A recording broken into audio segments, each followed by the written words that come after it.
સુરતના પેસ્તાન વિસ્તારમાં આતંક મચાવનાર બંને આરોપીઓની પોલીસે ધરપકડ કરી કાર્યવાહી હાથ ધરી.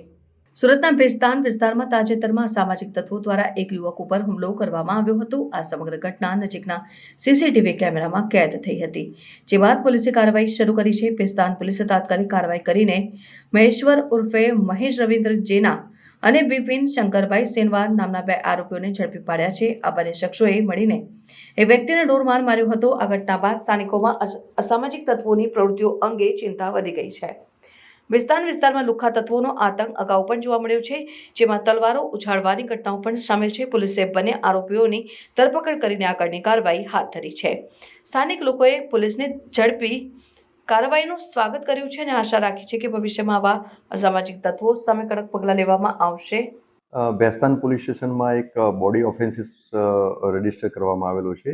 એ કેસના ફરિયાદી છે વિકાસ ગણપતભાઈ ચૌધરી.